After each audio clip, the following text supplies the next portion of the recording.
Yo, what's good, everybody? Welcome back to the channel. Quick little news for you guys regarding the Escobar Inc. Escobar Fold.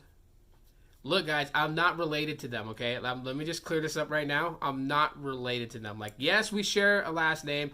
Yes, the CEO of Escobar Inc. has the same first name as me too.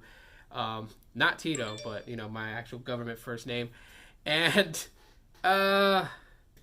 I'm not related to them, okay? Like, yeah, we have the same last name, and the names can be traced back to Spain, and that's pretty much the only relations that we have, is that we share the same name, and our ancestry tree can trace back to Spain. I mean, my sister did the work, so I know that we are related.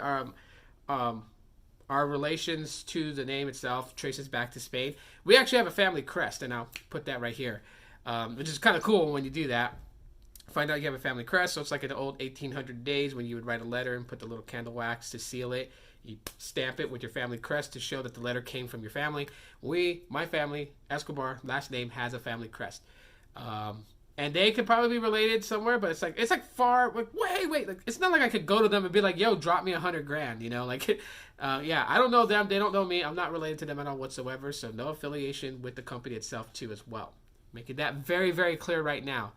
But anyways, Escobar Inc. makes news again with CEO Roberto Escobar basically suing Apple for $2.6 billion, okay?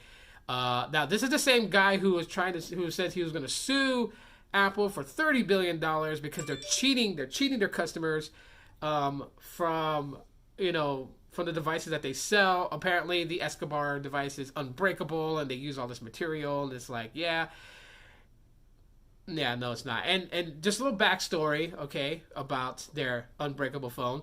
Their unbreakable phone started basically, so they had the Escobar Fold, the first edition one, and it was kind of getting some popularity because everyone was like, oh, well, what is this Escobar Fold? And then, of course, the company centers its mascot around the famous drug lord himself, Pablo Escobar. So that's like, okay. It's the CEO's brother, and so yeah, that's the mascot of the company, and like they have these women in bikinis, posing with the phones made of gold, all this other stuff. So they had orders for the Escobar Fold, and any consumer that really ordered the Escobar Fold, either some got them, I guess, but most people who placed an order never got it. And they were like, okay, this company's not legit. They're cheating people. But what do you expect from a company that's like centering its mascot around a drug lord who pumped drugs into the U.S. in the 80s, or before that?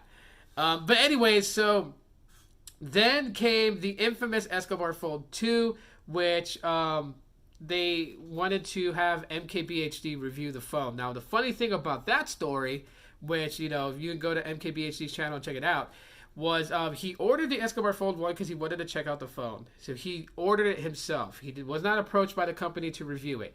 Never got his Escobar Fold. So then they emailed him about the Escobar Fold 2. He told them about his original order. And before you know it, an order shows up.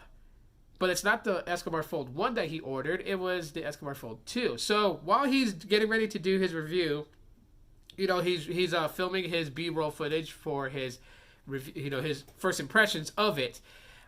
He notices that it's very, very strikingly similar to the Galaxy Fold. So he takes a box cutter and he scrapes the hinge of the Escobar Fold 2, and what do you know? Samsung logo right there. So they basically just skinned the phone with like this gold foil type skin and branded it Escobar Inc. on the back of it, and Escobar Fold 2, and it's actually a Galaxy Fold device. So why would they do this? Well, they probably had a couple of Galaxy Folds that they were going to send to, some reviewers to actually review the phones. And, when people placed orders, the same thing would probably happen with the orders from consumers with the Escobar Fold 1.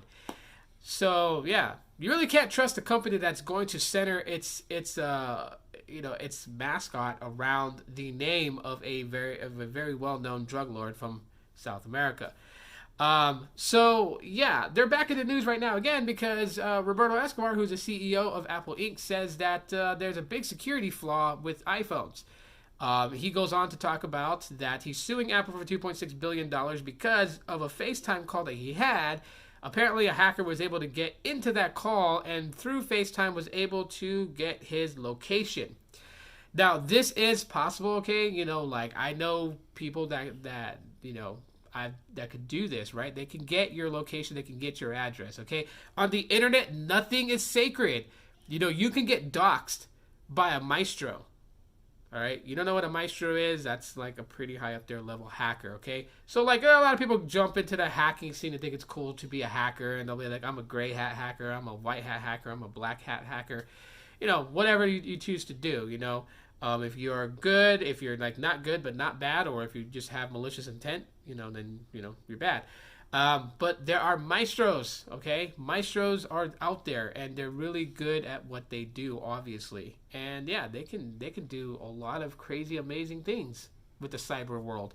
So you know, yes, Apple touts security. A lot of people have their faith in the security and privacy with Apple because of the San Bernardino thing. Apple would never create a backdoor for the government to be able to access anybody's iPhone that's pretty much locked. So because of that, people put their trust and faith in Apple. Like, you know, it's secure. And while it may be secure by the company standpoint, hackers can still get in. Because how do you think celebrities get their videos and photos stolen from iCloud? Sometimes the actors are a bit dramatic and they give out all that stuff and then claim it was stolen from them. But there are others who actually have had their iCloud account, their Apple account hacked. It is possible, okay? So nothing is really 100% super secure when it comes to the cyber world, the internet, and smartphones and computers. But yet this guy's like, well, you know, the Apple rep said that Apple phones are secure. You know, I'm using it, and someone got my location. His name is Diego. They didn't no last name, so I guess Dora the Explorer's cousin Diego is not only an explorer, but he's also a maestro hacker.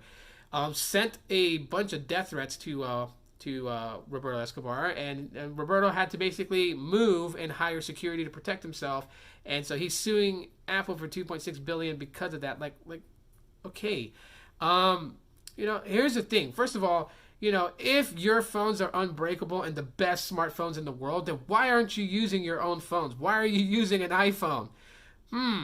Well, that's because there's images surfacing of an Escobar device that they're branding made out of gold that looks strikingly similar to an iPhone 11 or iPhone 10s. Yeah, so could it have been that he was going to talk about that he was using his own next generation Escobar Inc. device that's non-foldable, and it just so happens to be a skinned iPhone, and because someone got his location from his phone, now he ripped the skin off his phone and is saying now blaming Apple for it? Like, come on. You know, I would be okay with Escobar Inc. making devices. You know what? If they were legitimate about it and would go the right way of doing it, like do it like how TCL does it, do it like how, you know, New Mobile does it. There's various different companies that make their own phones, and yes, they're breaking into the smartphone game and they're trying to get their own space market. Do it that way. Don't be grabbing other people's already made phones and then just laying a skin on top of it. Because if that's the case, might as well say turn your phone into an Escobar phone by buying our skins for your iPhones, your Pixels, your Galaxies, and just skin your phone and boom, no longer says Samsung on it. Like, they could go that route. But anyways, guys, that's, you know, yeah. So I figured I'd share it on all more sources today. Let me know what you guys think in the comment section of the video about this lawsuit of 2.6 billion. And do you guys think that he will win in court? I don't think so, but that's just me. But yeah, drop a like if you guys enjoyed today's video. And if you just found my channel, subscribe. Thanks for doing so. Hit the bell icon to be notified when I upload videos. You'll never miss them. And that's it for right now, guys. And as always, aloha.